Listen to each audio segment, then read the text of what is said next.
Chapter 10 of The Science of Being Well by Wallace Wattles. What to eat. The current sciences of medicine and hygiene have made no progress towards answering the question, what shall I eat? The contest between the vegetarians and the meat eaters, the cooked food advocates, raw food advocates, and various other schools of theorists seem to be interminable. And from the mountains of evidence and argument piled up for and against each special theory, it is plain that if we depend on these scientists, we shall never know what is the natural food for humans. Turning away from the whole controversy, then, we will ask the question of nature herself, and we shall find that she has not left us without an answer. On the question of what to eat, the answer is simple. Eat what nature provides. The one living substance from which all things are made has made an abundance of foods for every person in every place humans can live, and has given every person the physical and mental faculties to know what foods he shall eat, and how and when he should eat them. Whenever people have attempted to improve on nature, they go wrong, for humanity does not yet know enough to go wrong. Nature is the physical form of the one living substance, operating according to the rules of the one living substance, with the energy of the one living substance. Nature provides every person exactly what is needed for perfect health. The great intelligence which is in all and through all has in reality practically settled the question as to what we shall eat. In ordering the affairs of nature, it has decided that a human being's food shall be according to the zone in which he lives. These are the foods best for the requirements of the climate. These are the foods which will be the freshest when a person eats them, and therefore most filled with the life force of the one living substance. In acquiring these foods, a person can be in closest association with the principle of life that created them. Therefore, a person need only ask himself what food grows and lives where he is. How shall a person know which of these foods to eat? According to his age, gender, ancestry, condition of health, exposure to cold, physical and mental activity. Again, we see that the great intelligence operating in nature answers the questions. It provides a variety of foods in every zone, and it provides a human being with hunger and taste. A person needs food as a raw material for the principle of health in his own body to direct its providing energy, heat, defense, and tissue repair and growth. He needs protein, carbohydrates, fats, vitamins, and minerals. These are found in the flesh, milk, blood, eggs, bones, and organs of water and land creatures, and in the roots, stems, leaves, flowers, seeds, grains, nuts, and fruits of land and water plants. The great intelligence guides the masses of people to discover ways of procuring and preparing these foods in harmony with nature.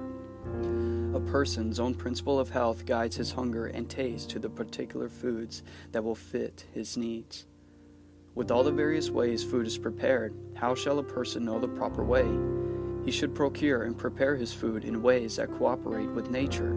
It is only when people work against nature that they go wrong. To illustrate this point, let us compare the health of people working in cooperation with nature with the health of the same people working against nature. In every climate, there are tribes who have learned over thousands of years the wisdom of nature and the best ways to gather, prepare, and eat the foods of the region in perfect harmony with the seasons and cycles of nature. The perfect health of these people provides a shining example of what is possible in physical strength and endurance, perfect eyesight and teeth, longevity, skill and agility, mental development, morality, and overall well-being. Moreover, they have learned the secrets of healthy reproduction and child-rearing such that there are not only happy, healthy children, but the absence of unsociable behavior. What secrets of eating are followed by these perfectly healthy people? They eat only foods that occur in nature or that can be simply made from these. They eat only the best foods and parts of foods with the greatest nutrient content. They eat both animal and plant foods. Many foods from both plant and animal sources are eaten raw. From wild animals, bones and organs are as important as, and often preferred over, muscle meat. From domesticated animals, fresh milk, and in some cases even blood, is drawn. When milk products are used, they are made from milk taken from vitally healthy animals after they have been well fed on newly growing spring grasses. Cheese, butter, and other milk products that can be stored for later use are made from this milk. During other seasons, the animals are fed the highest quality hay. For some groups, insects in both adult and immature forms are important food sources, even where other animal foods are available. In zones near the sea creatures are the source of animal food. Fish eggs are a rich source of nutrients. Where they are not available year-round, both the flesh and eggs of fish are dried for winter use in a way that preserves or increases nutrient content. Plant foods are eaten liberally during the season in which they grow and are ripe. Where they are not growing year-round, some are preserved for winter use in ways that preserves their nutrients. Sweet foods of all kinds are eaten only sparingly on special occasions. Refined sugar is avoided altogether, as are all foods made by adding refined sugar. Land used for plant cultivation is fertilized liberally with natural substances and allowed periods of rest. Grains are eaten whole or ground immediately before use. The entire grain is used. Women are supplied with extra high nutrient diets for several months before marriage and pregnancy, and during pregnancy and lactation. Childbirth is carefully spaced 3 years apart so that the mother can nurse her child, then replenish her body in preparation for the next pregnancy. Young men are also fed extra high nutrient diets in preparation for fathering children. Children are nursed, then given high nutrient foods to help them grow. There are times of natural decrease in food supply, and ceremonial times when the people eat less or not at all. The people actively participate in the physical pursuit of growing, gathering, hunting, and preparing their food. They have community ceremonies of gratitude and celebration. These are the practices of the healthiest people on earth. What happens when these same people abandon their way of living and eating and replace their foods with unnatural foods? They develop disease, deformity, misery, and unsociable behavior. What are the unnatural foods that cause these effects? They are refined and preserved foods from which natural life has been removed or lost, or sugar and flavors added to hide the absence of nutrients. They are foods so old that no life force remains in them. They are foods from unhealthy plants and animals containing life force that bears the impression of weakness or disease. What is needed for perfect health is vital food, brimming with life force, eaten according to the practices of healthy people. How shall the modern city dweller acquire this vital food and incorporate these principles in his life? First is to remember that he is to eat food nature provides in the zone in which he lives. He must align himself with the principle of life with gratitude that there is abundant food for all and with faith that he will be perfectly guided to the best sources available in his area. Perfect health requires a relationship with the source of all food with faith, gratitude, and joy. Food must be gathered with the attitude of more life to all and less to none. A person must either learn to grow and gather, raise animals, hunt and fish, or find those who do. If he does not procure his own food directly from nature, he must form a friendly relationship with those who do. He can then knowingly choose to deal with those who operate in harmony with nature, exercising gratitude and wisdom.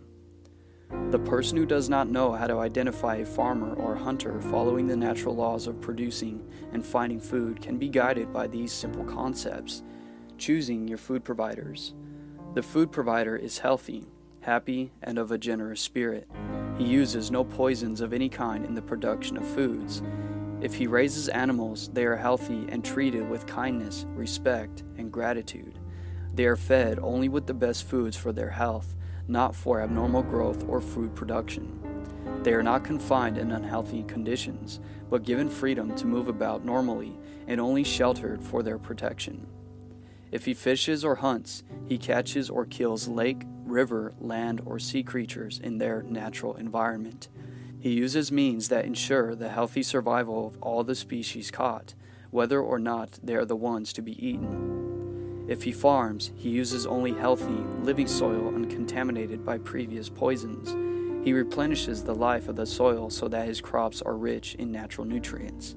His crops and soil are so healthy that they not only attract pests, and he farms in such a way that birds and other creatures eating the insects on his farm are unharmed.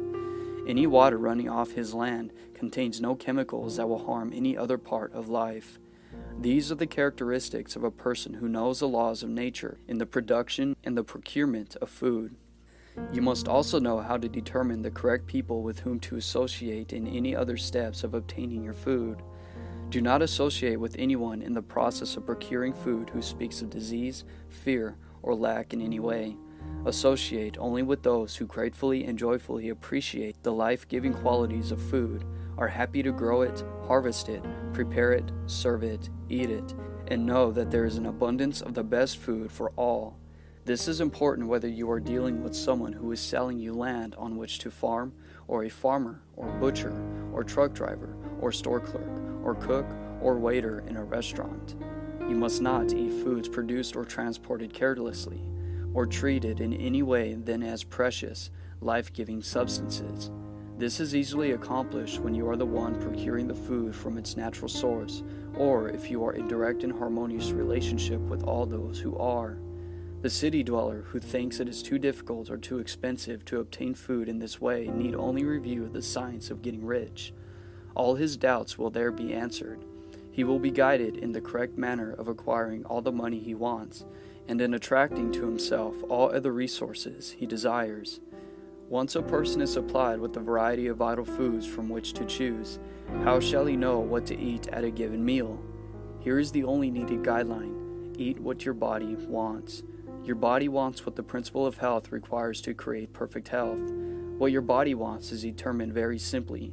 The thought of the food when you are truly hungry is appealing. The taste of the food while chewing it is pleasant. After eating, your body feels energized and satisfied.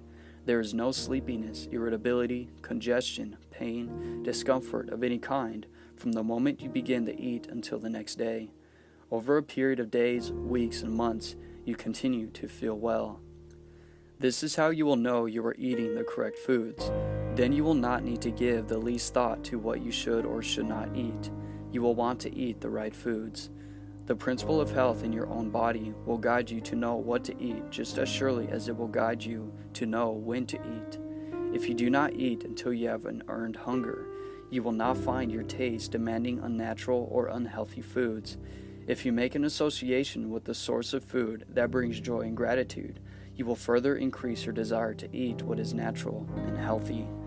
It is when a person becomes lazy and allows himself to be tempted by taste and convenience, rather than the following of the great intelligence with which he is bestowed, that he pays the price of decreased health. When you learn to cooperate with nature, you will want what is good for you, and you will eat what you want. This you can do with perfect results if you eat in the right way, and how to do this will be explained in the next chapter. End of chapter 10.